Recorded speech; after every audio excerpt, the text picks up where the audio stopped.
नहीं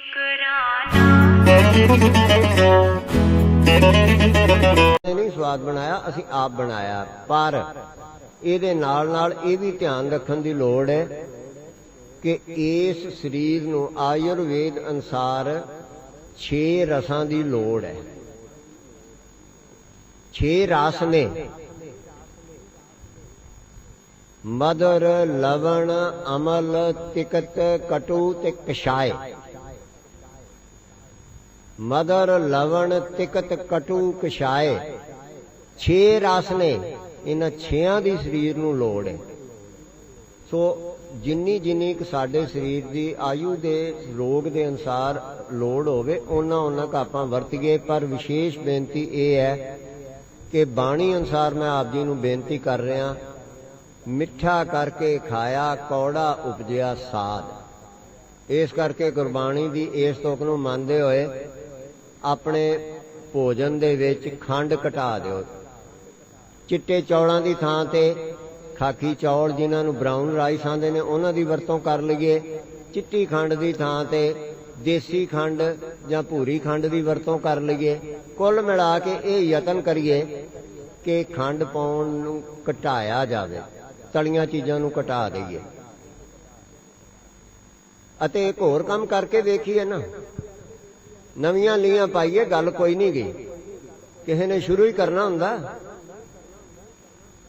सारिਆਂ ਨੂੰ नामधारी संगत ਨੂੰ विशेष रूप च बेनती है कि अगे भी आप जी ने मेरियां बड़ियां बेनतियां प्रवान कीतियां ने, एक होर बेनती प्रवान करो। कोई प्राहुणा घर विच आवे, ਉਹਨੂੰ ਚਾਹ ਪਿਆਉਣ ਦੀ ਥਾਂ ਤੇ ਉਹਨੂੰ ਖੀਰਾ ਤੇ ਮੂਲੀ ਕੱਟ ਕੇ ਨਾਲ ਲੂਣ ਮਿਰਚ ਦੇ ਦਿਓ ਜਾਂ ਲੂਣ ਲਾ ਕੇ ਦੇ ਦਿਓ। ਹੱਸਣ ਦੀ ਗੱਲ ਹੈ, ਗੱਲ ਚੰਗੀ ਹੈ, करके वेखो। आप भी जिथे जाओ जेड़ा आंदा चाह देनी उन्होंने आख नहीं खीरा टमाटर लिया कट के।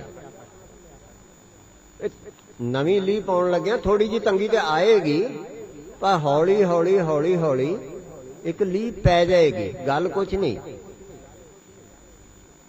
क्योंकि ये ताजे फल सब्जियां कोई भी फल क्योंकि फलों की मैं तां नहीं गल करदा, फल महंगे ने और हर मनुख फलों ते खर्चा नहीं कर सकता। दूसरी गल फलों च मिठा ज़्यादा हुंदा है। बहुत सारे सज्जन कहते हैं जी मैं केला नहीं खा सकता, मैं अंब नहीं खा सकता, मैनू शुगर होई। भाई खीरा टमाटर मूली दे विच तो कोई ऐसी समस्या नहीं, क्यों जी चल सकती है ना। इस करके आपां ये काम शुरू कर लीए, क्योंकि बाणी विच लिखिया है कि मिठा करके खाया कौड़ा उपजिया साध। आपां वो वचन मन के कौड़े साध तो बच गए अते दे अरोग करन वाले पासे नूं तुरीए। इसी तरह आयुर्वेद अनुसार जे आपां अपना शरीर अरोग रखना है तां आपां नूं 2 काम करन दी लोड़ है। बहुत ध्यान नाल सुनियो जे। किहड़े 2 काम? वर्जिश अते ठंडी खुराक। तुसीं आखोगे भी डॉक्टर तो मना करते हैं ठंडी खुराक, तू क्यों आना? मैं ये तो नहीं आंदा ना भी घ्यो दा बाटा पी जाओ। मैं कहना जिन्नी क सौखी बचे। हुण जिस युग च आयुर्वेद वालियां लिखिया उस युग विच गल ही होर सी, पर फिर भी संध्याई दी तो लोड़ ही लोड़ है शरीर नूं। ये 2 चीज़ां जे आपां करांगे, तुसीं करके देखो। जे वर्जिश करते रहोगे, वर्जिश कीतियां बहुत रोग आउंदे ही नहीं। जे कोई रोग आ जावे उहदा बहुता प्रभाव नहीं हुंदा अते साडी वापसी शरीर अरोग करन दी शक्ति बड़ी वधी हुंदी है। करके देखो। और वर्जिश विच भी जिन्हां नूं संभव होवे सब तो वधिया वर्जिश तैराकी है आयुर्वेद अनुसार। तरना, जिथे जिथे स्विमिंग पूल होण तरन तलाब ते जाके तरो, नहरां दरियावां ते तरो। जिन्हां कोल नहीं वो घरां च अपनी गोडी करनी शुरू कर दिओ, कोई खेतां च काम करना शुरू कर दिओ। जिहड़े जिम जांदे ने वो भी ठीक है, चंगी गल है। भाव शरीरक वर्जिश होनी चाहिदी। इस तरह साडे शरीर दे 3 थंम ने आयुर्वेद अनुसार, जिहदे चों 2 थंम ने, एक हैगा भोजन दूसरा थामे नींद। जे साडी नींद ते भोजन दो चीज़ां सही रूप च पूरियां हुंदियां ने फटाफट रोगी नहीं हुंदा। पर हुंदा की है कि आपां कर लई नौकरी, नौकरी किहदी कर लई? टैलीफोन दी, मोबाइल दे असीं नौकर, इंटरनेट दे असीं नौकर, व्हाट्सएप दे असीं नौकर, फेसबुक दे असीं नौकर, टैलीविजन दे नौकर। ਉਹ ਨੌਕਰੀ ਜਿਹੜੀ ਉਹ ਪੈਸੇ ਅਸੀਂ ਦਿੰਨੇ ਆ, ਹੁਕਮ ਉਹਨਾਂ ਦਾ ਚੱਲਦਾ ਸਾਡੇ ਤੇ। ਜਦੋਂ ਜੀ ਕਰਦਾ ਰੋਟੀ ਖਾਂਦੇ ਨੂੰ, ਗੁਸਲਖਾਨੇ 'ਚ ਗਏ ਨੂੰ ਟੈਲੀਫੋਨ ਖੜਕ ਪਿਆ, ਵਿੱਚ ਹੀ ਭੱਜ ਉੱਠਦੇ ਆ। ਜੇ ਟੈਲੀਵਿਜ਼ਨ ਨਾ ਵੇਖੀਏ ਰੋਟੀ ਖਾਂਦਿਆਂ ਖਾਂਦਿਆਂ, ਉਹ ਕੰਪਨੀ ਵਾਲੇ ਬੜੇ ਨਾਰਾਜ਼ ਹੁੰਦੇ ਨੇ, ਪੁਲਿਸ ਭੇਜ ਦੇਣਗੇ ਘਰ। ਕੀ ਕਰੀਏ? ਬੜੀ ਸਮੱਸਿਆ ਬਣੀ ਪਈ ਹੈ। ਸੋ ਇਸ ਕਰਕੇ ਇਹਨਾਂ ਸਾਰਿਆਂ ਦੀ ਨੌਕਰੀ ਛੱਡੋ। ਸਤਿਗੁਰੂ ਰਾਮ ਸਿੰਘ ਨੇ ਕਿਰਪਾ ਕੀਤੀ, ਸਾਡਾ ਦੇਸ਼ ਸੁਤੰਤਰ ਹੋਇਆ। ਤੁਸੀਂ ਆਪਣੇ ਸੁਤੰਤਰ ਦੇਸ਼ 'ਚ ਰਹਿੰਦੇ ਹੋ, ਆਪਣੀ ਬੁੱਧੀ ਵੀ ਸੁਤੰਤਰ ਕਰੋ। ਆਪਣੀ ਬੁੱਧੀ ਸੁਤੰਤਰ ਕਰਕੇ ਤੇ ਇੱਥੇ ਆਓ। ਨਹੀਂ ਬਈ, ਇੰਨੇ ਘੰਟੇ WhatsApp, Facebook, ਇੰਟਰਨੈਟ ਸਭ ਨੂੰ ਛੁੱਟੀ। ਜਾਓ ਤੁਸੀਂ ਵੀ ਚੰਗੀ ਤਰ੍ਹਾਂ ਨਹਾ ਧੋ ਕੇ ਆਓ, ਰੋਟੀ ਪਾਣੀ ਖਾਓ। ਉਹਨਾਂ ਚਿਰ ਆਪਾਂ ਵੀ ਖਾ ਪੀ ਲਿਆ ਕਰੀਏ, ਆਪਾਂ ਵੀ ਆਰਾਮ ਕਰੀਏ। ਆਪਾਂ ਭੇਡ ਚਾਲ ਦੇ ਵਿੱਚ ਇਹਨਾਂ ਚੀਜ਼ਾਂ ਦੇ ਗੁਲਾਮ ਹੋ ਗਏ ਹਾਂ। ਅਤੇ साध संगत जी, मेरी बेनती प्रवान करो, दसवंध कढ़ना शुरू करो। ये दसवंध मैं नहीं मंग रहा, पैसों का नहीं कह रहा, मैं दे अरोगता की गल कीती है। अपनी सेहत वास्ते 2.5 घंटे का दसवंध कढ़ो। 24 घंटिया चों 2.5 घंटे हो गए ना। 2.5 घंटे दसवंध कढ़ो, जिहदे विच 15-20 मिनट अपने शरीर ते आपे ही मालिश करनी है जरूर। उस तो उपरंत अद्धा घंटा पौना घंटा प्राणायाम, योग, आसन, इस आदिक वर्जिश करो। 1 घंटा वर्जिश होर अनेक प्रकार दी वो वर्जिश करिए, ताकि 2.5 घंटे सिर्फ अपने शरीर नूं अरोग रखण वास्ते आपां लाइए। जे आप जी ये किरपा करोगे, ये बहुत लोग आउंदे ही नहीं। ये नाल एक होर बेनती आप जी नूं करदे हां, क्योंकि जिवें नवे नवे रोग पैदा हो रहे ने, उन्हां दे विच एक रोग है एलर्जी। वो बड़ी तरह की है, वो किन्ने 100 ही टैस्ट ने, सैकड़े दवाइयां, बड़ा लंबा चौड़ा चक्कर है। एलर्जी तो बचण वास्ते, क्योंकि आयुर्वेद का तो भाव ही यह है ना कि आयु लंबी होवे, दे अरोग रवे। आपां जे पहलों यतन ही करिए कि सानू एलर्जी होवे ही ना, करके तो वेखीए ना। उहदे वास्ते सब तो वड्डी गल यह है कि असीं अपने बचपन तो ही अपने बच्चों नूं मिट्टी च खेडन देईए। मिट्टी तो दूर ना करो, एयर कंडीशन दे विच रख के बड़े सुंदर कपड़ियां च जदों लपेट के रखोगे, जदों बाहर निकलेगा उन्होंने कुछ ना कुछ होना ही होना, क्योंकि रोग निरोधक शक्ति समाप्त हो चुकी है, इम्यूनिटी नहीं रह गई। मिट्टी तो दूर ना होवो, किसे ना किसे रूप दे विच, कुत्ता, बिल्ली और मुख रूप दे विच गौआं आदि उन्हां पशुआं दे नाल साडा संपर्क हुंदा रवे।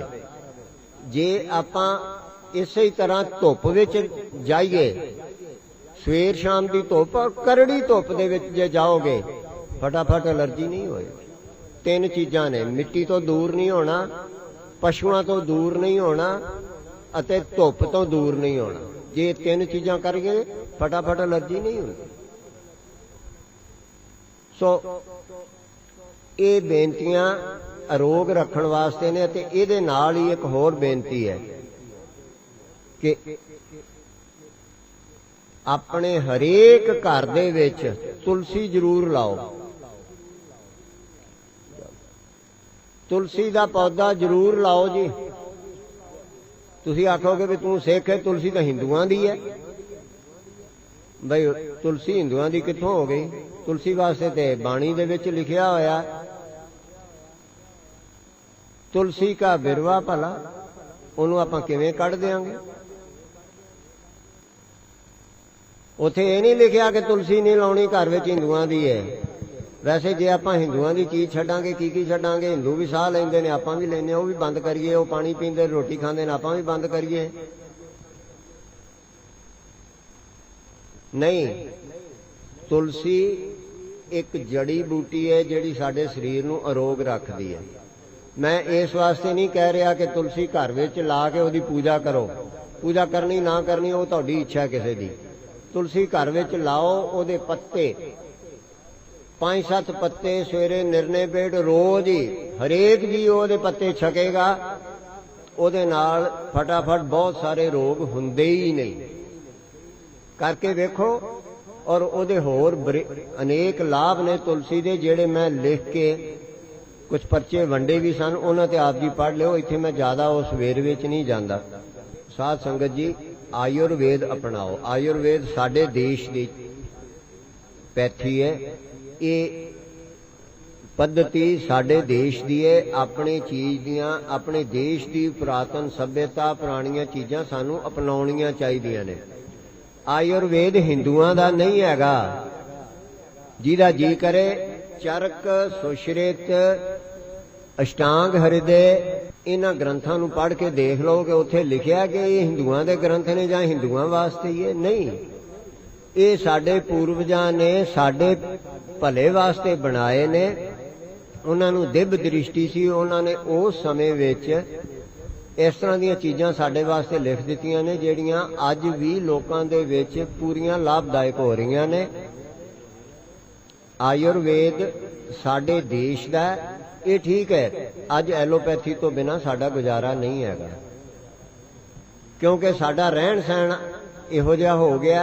और एलोपैथी बनी उस युग विच है जदों जिस तरह का साडा रहन सहन है उहदे अनुसार उन्होंने बना लईए, पर आयुर्वेद नूं पहल देईए।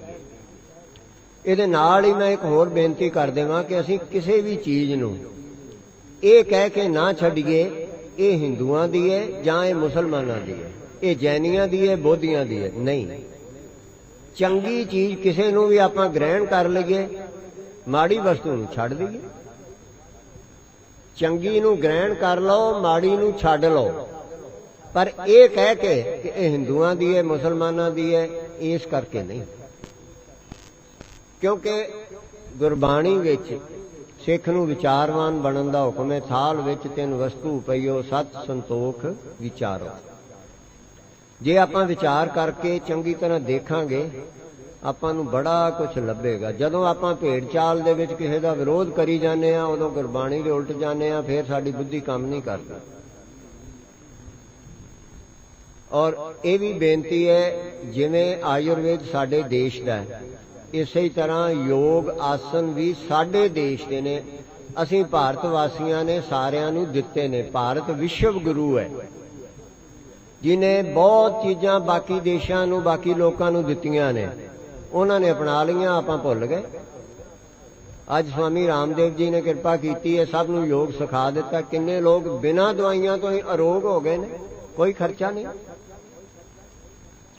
हुण साडे कुछ सज्जण ये कहंदे ने नहीं, योग हिंदुआं दा है, असीं योग दिवस ते योग नहीं करना, क्योंकि मोदी जी ने आख्या, इस करके असीं नहीं करना। गल भावें किन्नी चंगी होवे, योग दिवस ते असीं योग नहीं करना, असीं गतका खेडना। मैं उन्हां नूं बहुत निमरता सहित पुछदा कि गतका किहदा है? जे योग हिंदुआं दा, गतका किहदा है? गतका कित्थों आया है? गतका कोई सिखां दी इन्वेंशन, सिखां दी काढ़ नहीं हैगी। ये तां वैरागी नागे ਉਹ साधु साडे तो किते पहलों सैकड़े हज़ारां साल पहलों खेडदे सी। युद्ध कौशल तां साडे देश च शुरू तो ही हैगा। सो इस करके गतका जां योग, ये जो भी विद्या हैगियां ने, ये साडे देश दियां ने। असीं भारत देश दे स्वामी हाँ, असीं भारत देश के मालक हाँ। ये क्यों आके छड्डीए आ हिंदुआं दी है, आ फलाणियां दी, फलाणियां दी, असीं ये चीज़ नहीं अपनाउणी। साडी चीज़ है, साडे वड्डियां ने उहदी काढ़ कढी, असीं उहदा त्याग क्यों करना? सो इस करके मेरी बेनती है कि गुरबाणी नूं मन्नो अते गुरबाणी विच जो लिखिया है उहदे अनुसार विचारवान बन के की करो। जिन्नियां चंगियां चीज़ां ने उन्हां सारियां नूं अपना लो, माड़ियां छड्ड